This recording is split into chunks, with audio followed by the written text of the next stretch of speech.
Just last Sunday, as I landed in Mumbai, weary from a flight, I found myself drenched in sweat, heart racing, staring at my phone like it was about to explode. What was I doing? Solving a life or death emergency? Or diffusing a geopolitical crisis? Nothing of that sorts. I was trying to book a cab during surge pricing. The cab app showed 1.5x fare, and you'd think I was negotiating a nuclear treaty with the way my stress levels skyrocketed.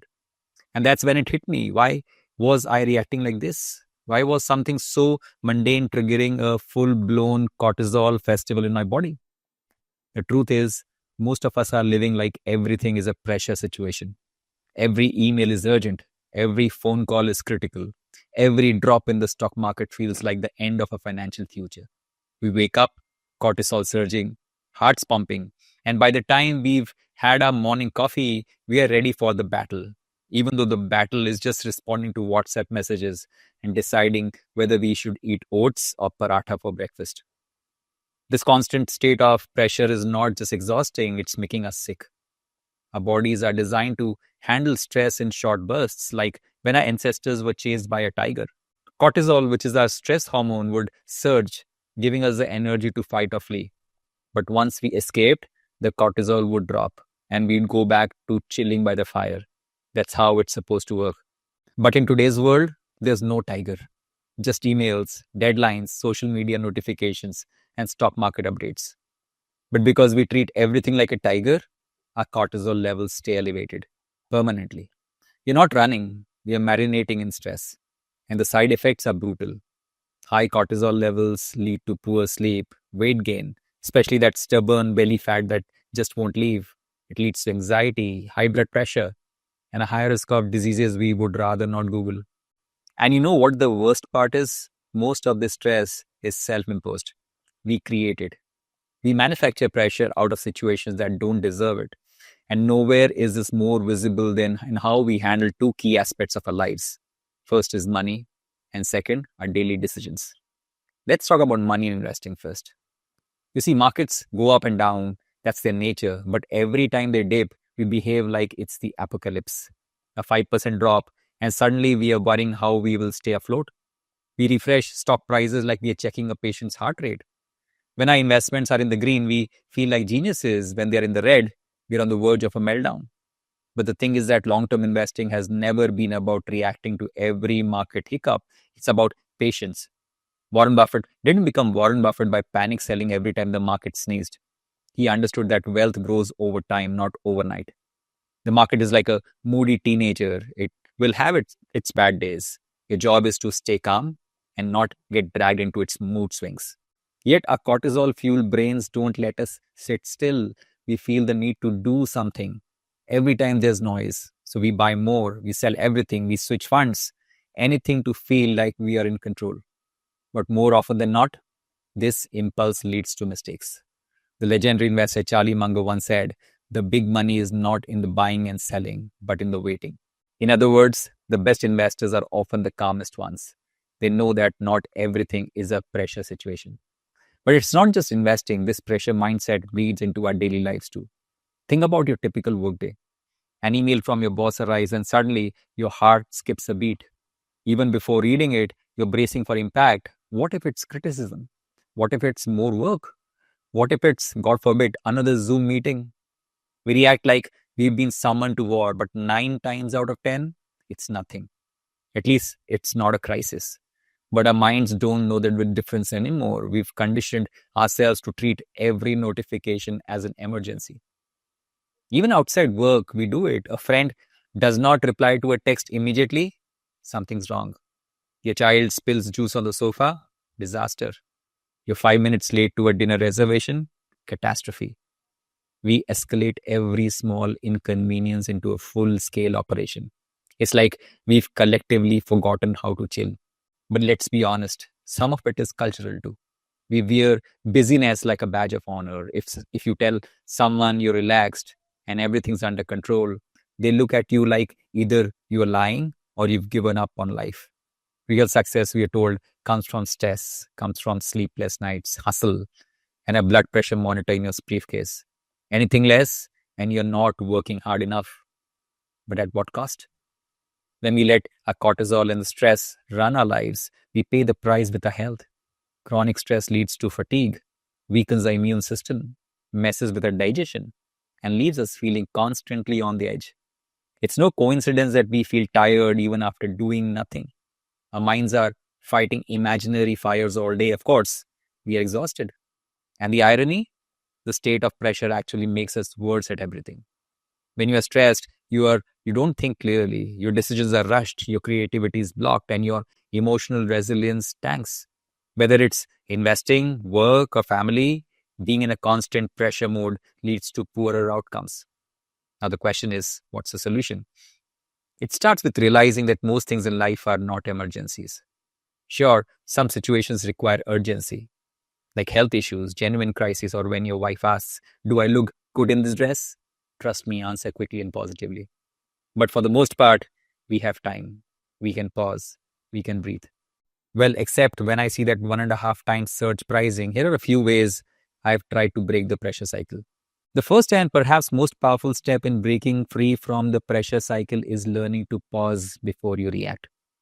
Our natural tendency is to meet every stimulus with immediate action, as if speed is the answer to everything. An email arrives, a stock price dips, a child spills juice, and we jump in, heart racing, cortisol spiking, ready to fix it. But speed often leads to poor decisions. The best investors and the calmest people in life share a secret, and that secret is pause. Before hitting sell during a market crash, before firing up an angry email, or before yelling at your kid, they give themselves a moment. That brief pause interrupts the knee jerk stress response. It tells the mind, hey, this isn't a tiger chasing you, it's just life. Practicing this mental break takes effort. Sometimes it's as simple as taking a few deep breaths or walking away for a coffee before making a decision. Over time, this pause becomes a superpower. You gain clarity. You respond thoughtfully instead of reacting emotionally. And your cortisol levels, it stays in check. Now, closely tied to this is the need to lower the stakes in your head. We are experts at turning the smallest mishaps into catastrophes. A delayed project feels like career doom, a market dip seems like the end of our financial future, and a child's tantrum feels like we are failing as parents. But reality is usually far gentler than the stories we tell ourselves. Most things are not as high stakes as they seem. Deadlines get extended, markets recover, kids grow up fine, even if dinner is chaotic. A helpful mental trick is asking, will this matter in a week, a month, or a year? The answer is often a resounding no. Even financial losses, unless you've made a truly reckless bet, are rarely permanent. When you train your brain to lower the stakes, you begin to see life for what it is, which is a series of bumps, not disasters. You laugh more, you worry less, and spare your body the cortisol flood that comes from treating every inconvenience as an emergency. Equally important is creating space for calm in your daily routine. Our modern world is designed to keep us stimulated and slightly anxious. Endless notifications that we receive, or news updates, or emails and social media scrolling. We rarely let our nervous system rest. But just like muscles need recovery after exercise, our minds need rest from pressure. Calm is not a reward you earn after a successful day. It's a fuel that allows you to perform well in the first place. Taking regular walks without your phone, it can work wonders. Nature, even in small doses, has been shown to lower cortisol levels. Pausing before meetings instead of rushing to the next task gives your mind room to breathe. Meditation doesn't have to be fancy. Just 5 minutes of sitting quietly, focusing on your breath, can reset your stress response. These small, simple acts may feel unproductive initially, but over time, they sharpen your thinking, they stabilize your emotions, and they improve your resilience. When you create space for calm, you realize that you can face challenges from place of strength and not panic. This naturally leads to accepting imperfection, a mindset shift that reduces stress like few others. Our desire for perfection, for the perfect presentation, the flawless investment portfolio, the ideal family dinner, it sets us up for constant disappointment. But life is inherently messy.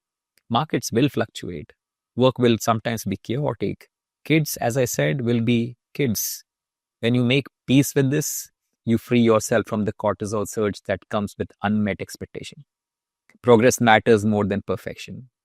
An 80% effort is often good enough. And the truth is, the world doesn't notice your tiny mistakes nearly as much as you do.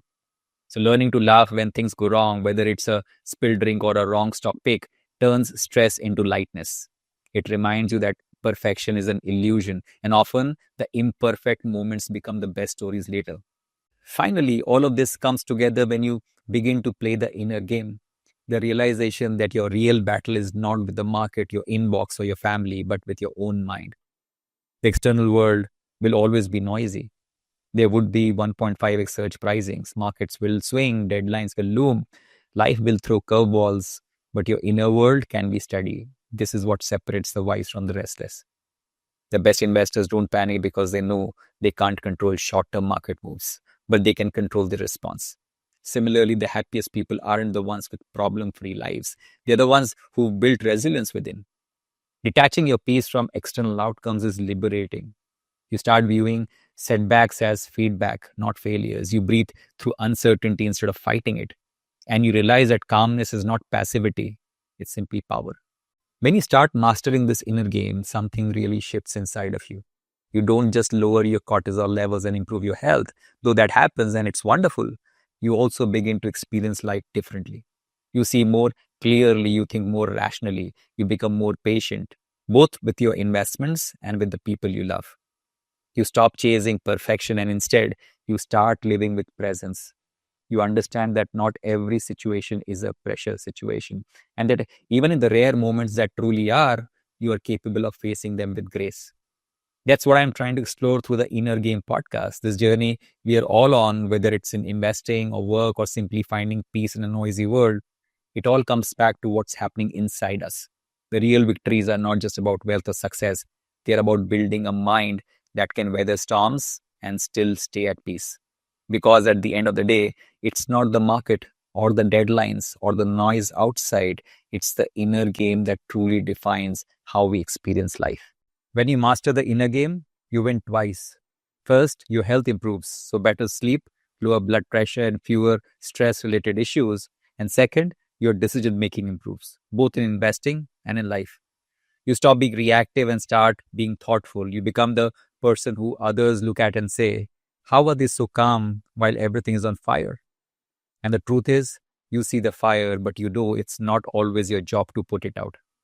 So next time you feel the pressure rising, remind yourself this is not a tiger. It's just life. And life is not meant to be survived under pressure. It's meant to be lived with peace, with patience, and maybe a slice of pizza and biryani on the side. Your cortisol and your future self will thank you.